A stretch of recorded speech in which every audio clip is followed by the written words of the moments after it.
저희 구독자분들 같은 경우는 일단 부동산에 관심이 많아요. 네. 그리고 그러다 보니까 인테리어도 관심이 많아요. 생각보다.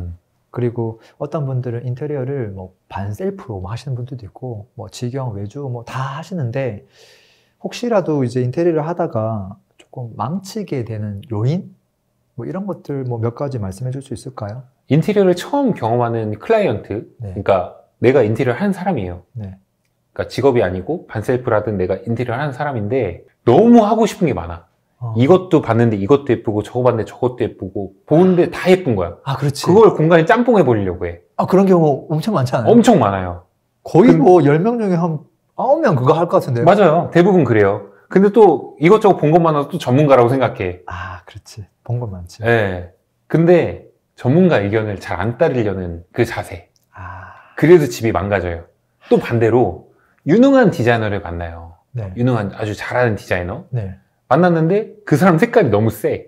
아, 디자이너의 색깔이? 네. 네, 네, 네. 그래서 디자이너 색깔이 너무 세다 보니까 클라이언트의 의견을 또 반영을 안 해줘. 아, 정반대네요. 네. 그러니까 약간 그 물 흐르듯이 융화되는 그런 역할들이 서로 필요한데 이쪽에서도 이게 짬뽕 시키고 싶고 이쪽에서도 디자인은 자기 색깔이 강하게 들어가고 이러면 좋은 공간이 안 나온다고 생각해요. 네. 저는 어떤 공간을 항상 만드냐 하면 네. 이 공간 자체를 전부 다 도화지로 만들어요. 아, 그게 뭐 아파트든 뭐 상가든 네. 상관없이요? 상가나 이런 거는 어떤 아이덴티티나 브랜드에 대한 색깔이나 로고나 이런 것 때문에 네. 도화지 같이 만들면 안 되겠죠. 거기는 아. 포인트가 되게 되겠죠. 네. 집 관련됐을 집. 때 네. 디테일한 부분들 있잖아요. 네. 라인이 눈에 딱 봤을 때 뭔가 거슬리는 거. 아, 저기 보면은 저 위에도 막 쫄대 있잖아요. 전기 네. 쫄대. 네, 네. 저런 거 눈에 거슬리잖아요. 아, 거슬리는구나. 나 안 거슬리는데. 아, 근데 저는, 그러니까 이런 거, 이런 인테리어 하시는 분들은 이렇게 그러네. 찾으면은 거슬리는 게 한두 개가 아니에요. 예, 장난 아니겠는데. 그쵸? 이런 거슬리는 거를 전 모든 걸 제어를 해요.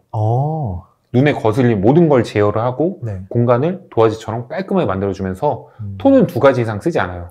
아, 그래서 톤 앤 매너를 만들어주고 네. 그 다음에 하는 작업이 뭐냐면 고객님이랑 같이 손잡고 스타일링 할 거, 소파, 침대 이런 스타일링에 네. 들어가는 모든 집기들을 함께 구매할 수 있게끔 해요.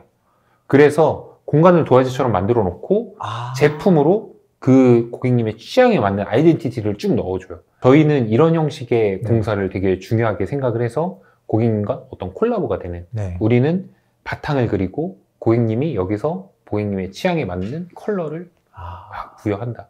그래서 우리의 작품이 같이 함께 콜라보가 돼서 이런 작품이 나온다. 네. 이런 형식으로 저희는 공간을 기획하고 설계하고 있어요. 그러면은 보통 아까 처음에 얘기했던 10명 중에 9명은 보니까 아, 욕실은 이거 괜찮네. 아, 거실은 이 스타일. 그렇지. 안방은 이렇게 하면 진짜 잠 잘 오겠다. 짬뽕 해가지고 주잖아요. 그러면은 아예 그 조사 자체도 안 해도 되는 거예요? 안 찾아도 되고 제가 사실 유튜브를 처음 시작했던 게 네. 그런 거예요. 고객님의 취향 너무 많고 너무 많은 얘기를 해야 돼. 힘들잖아요. 네. 유튜브로 이걸 쉽게 다 보여주면은 네. 아, 우리 색깔이나 우리가 좋아하는 디자인에 맞는 사람들이 우리 회사에 찾아오겠다. 그럼 좀 대화가 편하겠다. 왜냐면 갈등이 생기잖아요. 네네네. 그런 갈등이 생기지 않게끔 유튜브라면 그런 게 좀 편안하겠다라고 네. 생각한 전략이 지금 너무 잘 맞아서 저희의 디자인을 좋아하시는 분들이 오셔서 지금 아주 상담이 편합니다. 결이 맞는 사람이 또 오는구나. 어느 정도 조율이 되니까요. 저희 네. 것 중에 이게 좋더라. 어떤 것 중에 이게 좋더라. 네. 이건 좀 이렇게 조율했으면 좋겠다. 이런 건 또 조율이 네, 가능하니까. 네. 저도 인테리어 이제 몇 번 해볼 때 좀 귀찮고 바쁠 때 있거든요. 그럼 어떻게 하냐면 샘플을 딱 찾은 다음에 거기 딱 전화해서 여기 똑같이 하려면 얼마 정도 비용 들죠? 예, 저 크게 뭐 꼼꼼하게 안 보겠습니다. 그냥 이걸 최대한 비슷하게 해주세요. 이렇게 하는 경우도 종종 있긴 했었거든요. 그럼 편하긴 하겠네요. 그렇게 의뢰가 들어가면. 그렇게 의뢰를 하시는 경우는 많이는 없어요. 근데 솔직히 그래요? 말하면. 왜냐면 대부분 심플하게 하시는 분들도 간혹 네. 계시지만 네. 그래도 인테리어라는 게 자기만의 그걸 또 계속 얘기해요? 그렇죠. 예를 들어서 이렇게 스튜디오도 운영하시고 유튜브도 네. 하시고 사업도 하시니까 그런 것들을 자주 하시지만 네. 일반적인 집에 있는 사람들은 인테리어를 하는 게 태어나서 뭐 몇 번 하겠어요. 맞네요. 많이 하지 못하니까 네. 경험이 적단 말이죠. 네. 그래서 하고 싶은 것도 사실 되게 많고 뭐 네. 자주 하는 사람들은 방금 말씀하셨던 것처럼 네. 그냥 이렇게 해주세요. 저 이거 좋아요 라고 하는 호불호가 같은 게 딱 명확하지만 네. 대부분 사람들은 평생 한 번 하는 거라고 생각하시는 분들 계시거든요. 네. 네. 그러니까 온 정성을 쏟아서 하죠. 그래서 아. 그렇게 심플하게 하는 경우는 거의 없다고 보셔도 돼요. 잘 없구나. 네, 많이는 없어요. 그러면 혹시 이렇게 딱 하고 나면 후회하는 인테리어 이런 것도 있어요? 저는 너무 최근에 하는 유행을 너무 따라가지 않는 게 핵심인 것 같아요. 유행. 금방 지나가거든요. 요즘 유행은 뭔가요, 그러면? 요즘은 유행하는 게 사실 너도 나도 뭐, 하려고 하는 막 그런 거. 뭐 히든도어, 무몰딩, 아, 아주 맞아. 깔끔한 거. 맞아요. 아주 깔끔한 거. 그런 게 유행이었던지가 뭐 작년까지는 유행이었어요, 사실. 근데 네. 그런 건 이제 그냥 기본 베이스고 그 안에서 얼만큼 디자인의 색깔과 그리고 고객들이 원하는 취향의 컬러들을 네. 잘 믹싱해가지고 네, 맞출 수 있을까. 이게 좀 핵심인 것 같아요. 유행을 따라하면 안 된다? 근데 히든도어나 이런 것들은 거의 그냥 기본이거든요. 이제는? 완전 기본. 네. 기본이기 때문에 그건 완전 기본이에요. 옛날부터 유행했고 지금도 유행이고 네. 외국에선 이미 그 시장에서 되게 오랫동안 해온 시장이거든요. 그럼 반짝 뜬 유행이 아니네요. 아니에요. 옛날부터 있던 거고 네. 고급 레지던스나 그러니까 하이엔드 주거 문화가 네. 우리 디자인, 그러니까 우리 인테리어 속에 아주 잠식을 했다. 쏙 들어왔다. 라고 보셔야 될 것 조금 같아요. 하이엔드였는데 이제는 대중화되고 있다. 네. 좀 독특하게 했다가 막 후회하는 인테리어 이런 거 없어요? 독특하게 했다고 후회하는 거는 대부분 뭐 컬러를 막 컬러를? 무지막지하게 쓰는 거죠. 왜냐면은 네. 가구나 이런 거는 바꾸기가 쉽잖아요. 네. 근데 인테리어는 바꾸기가 어렵잖아요. 네. 근데 벽에다가 컬러를 막 2가지, 3가지, 4가지 톤으로 다 해버리면은 집이 좀 억지스러워지거든요. 네. 그런 경우는 좀 시간이 지나면 금방 질릴 수가 있죠. 저는 공간 설계할 때 좀 억지스러운 걸 별로 안 좋아해요. 그럼 반대로 아예 진짜 이렇게 해두면 웬만해서는 후회가 없다. 뭐 이런 인테리어도 있어요. 그냥 말 그대로 기본은 못 거들어간다. 뭐 완전히 그냥 화이트로 도화지처럼 만들어 놓고 차라리 그게 나을 수도 있어요? 자 보시면 여기도 대부분 화이트지만 여기에 소품들 들어가서 네. 검정색 소품, 하얀색 소품, 뭐 커튼 이런 것들이 공간을 다채롭게 싹 채워주잖아요. 네. 그러면 화이트만 있어도 어떤 색감들이 들어가도 다 밸런스가 잘 맞는 거거든요. 네. 그러니까 그 정도? 그리고 톤을 2가지 이상 쓰지 않는다. 이 정도만 기억하시면은 나름 실패하지 않는 인테리어는 하실 수 있을 것 같아요. 이런 부분들을 조금 체크하시면 분명히 도움 되겠네요. 근데 이제 하다가 보면 항상 모든 인테리어가 해피엔딩은 아니잖아요. 맞아요. 뭔가 또 사고가 있고 예상치 못했던 이 부분은 또 이렇게 돼 있더라고요. 뻔뻔히 본다고 봤는데 그게 전문가가 와서 같이 봤음에도 불구하고 놓치는 경우도 있고 공사를 하다 보면 또 앞공정, 뒷공정 때문에 뭐가 꼬이는 경우도 있고 정말 많죠. 갈등이 좀 많아요. 근데 이거를 이제 처음 의뢰하는 사람 입장에서 생각해 보면 뭐 저 같은 것도 마찬가지인데 누구한테 의뢰할까? 그 사람 어떻게 검증할까? 그 다음에 계약할 때 이걸 또 어떻게 주의해야 될까? 그 다음에 이걸 진행하면서 그런 트러블을 적으려면 뭔가 앞에 장치를 뒀거나 같이 뭔가 하는 프로세스가 있었으면 그런 일이 좀 덜 하지 않았을까? 너무 그냥 맡겨주시면 다 잘해주겠습니다 해놓고 마지막 봤더니 막 엉망이야. 그랬을 때 이걸 어떻게 할 것이냐. 이런 부분들. 어려운 문제인 것 같아요. 얘기해 주실 수 있는 게 많을 것 같아요. 그럼요. 우선은 인테리어라는 게 지금 기계로 예를 들어 지금 앞에 컴퓨터도 있고 카메라도 있지만 완제품이 아니잖아요. 그렇죠. 다 모든 게 수작업이에요. 모든 게. 모든 게 수작업이기 때문에 사실은 귀에 걸면 귀걸이고 코에 걸면 코걸이에요. 내가 하자만 잡으면 다 하자예요. 예를 들어 여기도 페인트도 내 느낌에 내 마음에 안 들어. 그럼 이 페인트도 하자인 거예요. 내 기분이 나빠. 여기 천장이 안 좋아. 그럼 하자인 거예요. 그 좀 많이 나갔네요. 정말 그래요. 내가 기분이 안 좋은 상태에서 여기를 봤는데 눈에 거슬려. 왜 이렇게 됐어요? 그럼 하자인 거예요. 그러니까 이게 모든 게 수작업이기 때문에 이게 되게 어려운 거예요. 근데 뭐 자동차를 새로 받았어요. 그 내부적으로 뭐 문짝이 살짝 뭐 이런 기스 같은 게 조금 있어. 그 문짝 바꿔달라고 안 하잖아요, 자동차는. 그렇죠. 근데 인테리어는 다 바꿔달라고 해요. 그렇죠. 근데 그게 왜 그러냐면 경험이 없어서 그래요. 인테리어를 뭐 주로 아까도 말씀드렸던 것처럼 뭐 평생 살면서 몇 번 하겠어요. 많이 하는 게 아니잖아요. 경험이 없기 때문에 이게 맞는 건지 틀린지 모르는 거예요. 맞아요. 그러니까 좋은 인테리어 회사를 찾을 때는 제일 중요한 게 저는 소통이 잘 되는 회사인 것 같아요. 이런 부분이 미리 있을 수 있으니 이런 부분은 좀 안심하세요. 예를 들어서 도배를 하면 도배풀이 위에 있잖아요. 네. 입주 청소를 해도 그 도배풀이 또 생겨요. 네. 몇 번씩 닦아줘야 이게 완전히 없어진단 말이에요. 그런 주의사항이라든지, 그리고 도배를 딱 해놓으면 처음에 쭈글쭈글해요. 아, 그렇죠. 하루 지나야 펴져요. 근데 아시잖아요. 해봤으니까. 근데 모르는 사람들은 난리 막 나죠. 밤에 전화 와서 난리 치는 거예요. 이게 진짜 초짜 데리고 와가지고 네. 진짜 대충 한 거 아니냐고. 네네. 그러니까 그런 내용을 모르는 사람들은 또 난리가 나는 거예요. 이게 참 어려워요. 네. 근데 그런 것들을 충분히 설명을 해줄 수 있는 사람들을 만나면은 좀 마음을 좀 안심하고 할 수 있다. 근데 제일 이제 인테리어 회사를 찾을 때 중요한 거는 일단 회사의 소재지 당연히 중요하잖아요. 아. 근데 없이 하는 사람 생각보다 많아요. 요즘은 그냥 아무 때나 플랫폼 전화해가지고 예, 저 뭐 경남 어딘데요? 하면 바로 누구 보내드리겠습니다. 이러잖아요. 그러니까 플랫폼 같은 데다 하면 플랫폼엔 수수료를 몇 프로를 떼고 하는 경우가 있어요. 네. 그래서 그런 거를 좀 잘 검증을 하기가 네. 철저하게 검증하기 어려운 부분도 있죠. 네. 그래서 회사의 소재지와 포트폴리오와 그 사람이 진짜 만들어낸 것들이 어떤 것들인지에 대해서 명확하게 보고 만나보면 그래도 어느 정도 경험이 있으면, 뭐 사람들을 만났던 경험이 있으면 딱 이 네. 사람이 진짜인지 가짜인지 파악은 좀 되잖아요. 그 회사가 소재를 왜 가깝다고. 봐야 되는 거예요? 안 봐도 되는 거예요? 사업자 등록증만 있고 아. 이 회사가 자본금이나 이런 게 없어서 언제든지 문 닫고 날라버릴 수도 그런 있어요. 의미구나. 그런 회사들이 생각보다 많아요. 그렇겠네요. 생각보다 많아요. 그래서 약간 조금 그래도 안정성을 갖고 하려면은 신뢰도를 보는 거구나. 네, 신뢰를 보는 게 좋죠. 그만큼 검증에 어려운 부분이 있어가지고. 야, 근데 이것만 가지고 업체 검증이 안 될 것 같은데요? 하나 팁이 있긴 한데. 만약에 대표님이 인테리어 해야 돼. 근데 직접 안 하고 외주를 줄 거야. 네. 샘플 모르는 곳에 전화해가지고 할 건데 그때 뭐 팍팍 물어가지고 검증해 보셔요. 아, 근데 또 실내 건축 면허가 있긴 있어요. 아, 그거 네. 아세요? 인테리어 회사에 실내 건축 면허가 있는지? 모르죠. 근데 실내 건축 면허가 있는데 사실 실내 건축 면허가 있다고, 이것도 제가 전제를 깔고 갈게요. 네. 실내 건축 면허가 있다고 해서 인테리어를 잘한 건 절대 아니에요. 네, 네, 네. 그래도 그나마 좀 믿고 할 수는 있어요. 왜냐면 자본금이 네. 어느 정도 들어가 있고 아. 회사를 운영하는데 뭐 네. 자격증 있는, 전문 네. 자격증 있는 사람도 2명 이상 있어야 되고 업력이 있어야 네. 면허가 나오거든요. 아, 네. 그래서 그런 거를 또 검증하시는 방법이 키스콘이라는 네.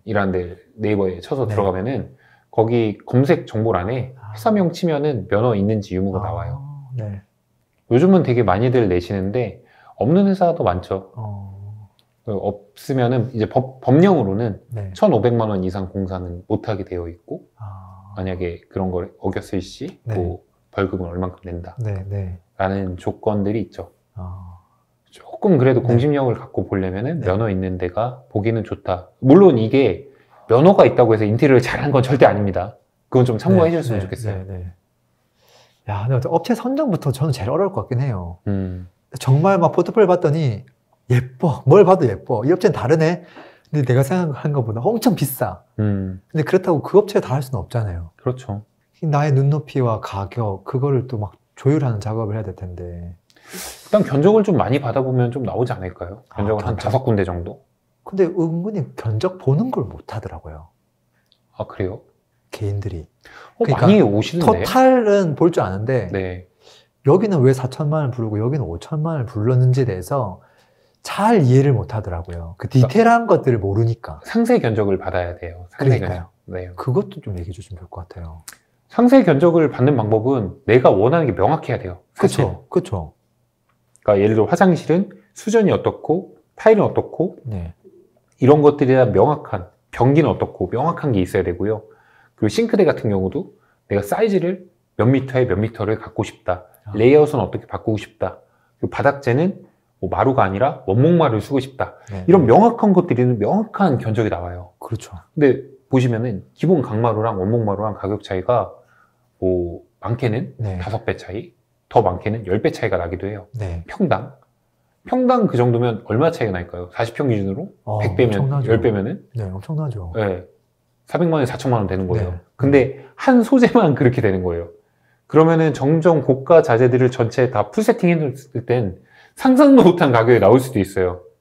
네. 자재가 정말 비싼 것들을 쓰게 되면. 네. 뭐 도어도 외국에서 있는 알루미늄 초 하이엔드 문짝 같은 경우는 도어 한 장이 500만 원이래요. 네. 근데 국내에서 시중에 유통되는 도어가 10만 원대 초반 중반 하거든요. 네. 자, 근데 그것만 해도 몇 배 차이 나잖아요. 네. 근데 그런 하이엔드 문짝들을 쫙 붙여놓고 싱크대 같은 경우에는 외국에서 불탑, 폴리폼 같은 하이엔드 브랜드들이 있어요. 네. 그런 싱크대는 그냥 기본 30평에서 40평대 딱 깔아놓으면 기본 1억부터 시작이에요. 그렇죠. 냉장고도 뭐 가게 나우나 이런 명품 냉장고 있잖아요. 네. 이런 거 냉장고 하나가 4천만 원, 5천만 원 해버려요. 네. 이런 것들 하나하나 욕심내서 다 채워버리면은 네. 몇 억이 그냥 확 돼버리는 거예요. 그러니까 내가 원하는 게 뭔지를 명확하게 네. 구체적으로 네. 공부를 하고 상담을 받아야 합리적인 견적을 받을 수 있는 거예요. 내가 잘 모르면 네. 눈탱이 맞을 수도 있어요. 네. 내 요구사항을 조금 명확하게 하는데 명확해야 돼요. 혹시라도 그거를 나 혼자 못할 것 같으면 상담을 받으면서 명확하게 만들어 가야 되겠네요. 그렇죠. 상담 받으면 여기서 이거 하라니까 체크리스트 만들어서 그 다음 네. 상담 받을 때 어떤 얘기 하면 되니까. 그걸 하고 나면 이제 견적서를 여러 군데다가 받아야 되겠네요. 그렇죠. 여러 군데 내 요구사항이 받으면 명확하니까. 그렇죠. 여러 군데 받으면 또 더 명확해지겠죠. 그렇죠. 내가 원하는 게 뭔지. 그럼 금액이 막 다르면 비싼 걸 해야 돼요? 저렴한 걸 해야 돼요? 그거는 이제 본인 선택이죠. 그렇게 봐야 돼요? 네, 본인 선택이죠. 근데 이게 이런 생각이 들더라고요. 저렴한 곳은 이거 인부들이 너무 실력 없는 사람들로 채워놓은 거 아닌가? 이런 생각이 든다거나 그거를 어떻게 알 수 있지라는 생각이 들기도 하고. 회사 규모도 좀 보긴 해야 돼요. 인테리어 회사가 쉽게 망하는 회사가 되게 많거든요. 네. 그래서 규모도 어느 정도 보는 게 좀 합리성을 갖고는 할 수 있죠. 예를 들어 우리가 뭐 살 때 컴퓨터나 네. TV나 이런 거 살 때, TV 살 때도 네. 삼성 거나 LG 거 많이 선호하잖아요. 네. 근데 처음 보는 뭐 어떤 기업의 중국 거 어떤 것들 뭐 이런 거 많죠. 좀 불안하잖아요, 사면. 불안하죠. 근데 그 TV 기능이 정말 좋은 것도 있거든요. 맞아요. 근데 불안하잖아요. 불안하죠. 나중에 전화했는데 전화가 안 돼. 될 수도 있고. 네, 그러면 그 비싼 거 사놓고 나중에 관리가 안 되는 거니까. 네. 그러니까 그런 부분에서는 좀 회사의 규모도 좀 중요하다라는 생각도 들고요. 그럼 그 단계를 지나서 이제 계약 단계에서 뭐 좀 주의해야 될 게 있을까요? 계약 단계에서 주의할 거는 추가 비용이 발생할 거에 대해서 조금 명시하는 거. 추가 비용. 네, 추가 비용이 진짜 많이 들어요. 이걸 어떻게 명시해야 돼요? 맨날 이것도 예상치 못해서 또 비용이 또 발생했습니다 이렇게 얘기할 거 아니에요? 저희는 그렇게 하는 경우는 저희 회사는 없고 네. 근데 고객님이 강마루 쓰기로 해놓고 원목마루 바꿔달래 이런 건 추가 받아요. 그러니까 스펙을 변경할 땐 받아요. 왜냐면 스펙북이 다 있으니까. 네네. 그런 경우에 받는데 근데 뭐 이걸 해봤는데 자기가 잘못했어. 아. 화장실 공사를 했는데 밑에 누수가 생겼어. 아. 누수가 생겨서 밑에 집 물어줘야 되니까 그거 해주세요. 본인이 잘못한 거잖아요. 네네. 그럼 본인이 책임져야지. 아. 우리가 견적을 이렇게 싸게 해줬기 때문에 이렇게 한 거예요. 네. 막 이런 식으로 하면은 네. 안 되니까 그런 추가 비용에 대한 명시를 좀 해주면은 아. 나중에 좀 불편한 게 해소되지 않을까라는 네. 생각을 합니다. 그럼 공사 진행할 때는 뭐 또 주의사항은 없을까요? 공사 진행할 때는 좀 많이 가보는 게 좋은 것 같아요. 아, 주인이 네. 안 가는 것보다 네. 가면 저희는- 방해되는 거 아니에요? 저희는 자주 오시라 그래요. 그리고 저희는 단톡방이 있는데 단톡방에 네. 매일같이 하루에 어떤 일들 했는지 계속 남겨드려요. 네. 그럼 이게 만약에 다 끝나고 나면 또 나중에 AS라든지 이런 부분들도 있잖아요. 많죠. 그런 것들을 또 잘해주는 곳이 있고 아닌 것도 있고 막 너무 천차만별이더라고요. 사실 저희 회사를 뭐 예로 말씀드리면 저희 회사가 나름 규모도 좀 있는 편이고 인테리어 회사 중에 네. 뭐 엄청 크진 않지만 그리고 어느 정도 입지도 생긴 편이에요. 그럼에도 불구하고 저희 회사도 하자가 많아요. 그런데 저희 없을 회사가 수가 잘하는 없잖아요. 건 네. 그쵸, 사람이 다 하는 일이니까. 아니 뭐 현대가 지금 건설 뭐 아파트도 하자 투성이에요. 근데 대신에 그걸 다 하자 보수를 해주죠. 그러니까 저희 회사는 그게 강해요. 네. 애프터 서비스. 네. QC 관리를 정말 철저하게 하고 애프터 서비스를 정말 고객님이 원할 때까지 계속 해드려요. 야, 근데 그거는 이제 사장님의 관점이고 왜냐면 만약에 이제 이걸 의뢰하는 사람 입장에서는 어떻게 저 업체가 진짜 그렇게 해줄까를 어떻게 알 수 있고 그럴 수 있을까요? 업력이나 이런 것들을 보면 본다. 좀 도움이 되지 않을까 싶어요. 근데 그럼 이거는 만약에 뭐 이렇게 뭐 도배가 갑자기 진짜 한 6개월 지나가지고 이렇게 스르륵 뭐 이렇게 떨어져 있어요. 이거 언제까지 케어해줘야 되는 거예요? 보통 일반적으로 기본적인 거는 저희 회사는 1년을 갖고 있고 네. 뭐 수도라든지 이런 것들은 좀 크잖아요. 네. 그런 것들은 계속 항시 봐드리고 있어요. 이거는 진짜 뭐 특별한 일 아니면 잘 고장나진 않으니까. 그렇죠. 네. 대부분 하자나는 것들 보면은 쓰다가 네. 망가지는 경우가 되게 많거든요. 네. 그런 것들은 뭐 가까우면 조금씩 봐드리는 경우도 있고 네. 그 근처에 있으면은 융통성 있게 하고 있어요. 그런 거는. 네. 근데 인테리어 하면서 너무 즐겁지 않으세요? 너무 즐겁죠. 왜냐면은 이 인테리어 하면서 즐거운 게 결과물을 자주 만나잖아요. 완성된 결과물을. 그러니까요. 그게 참 좋은 것 같아요.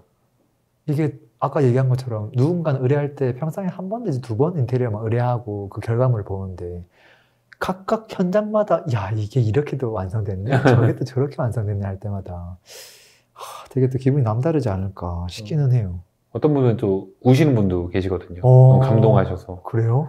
그럼 너무 벅차오르죠. 그리고 끝나면 항상 단톡방이 있는데 오늘도 고객님 오늘 너무 고생 많으셨다. 그 오랜 기간 동안 기다려주셔서 감사하고 네. 이렇게 좋은 집에서 행복하셨으면 좋겠다라고 저희 이 작가님이 찍어놓은 사진하고 같이 해서 카톡을 남겼는데 네. 너무너무 행복해 하시면서 직원들 먹으러 커피도 보내주시고 하면 너무 뿌듯하죠. 좋네요. 안 좋은 일이 없을 수는 없겠지만 그거는 이제 노력하면 어느 정도 극복할 수 있을 것 같고 모든 문제는요 네. 해결하면 됩니다. 그러니까요. 네, 못 푸는 문제는 세상에 없어요. 어려울 뿐이지. 그렇죠. 네, 뭐 갑자기 뭐 세상이 멸망하는 것도 아니고. 그렇죠. 네. 돈이 더 들 뿐이지. 돈이 들고 힘들 뿐이지. 네, 그렇죠. 처리 못할 일은 세상에 없습니다.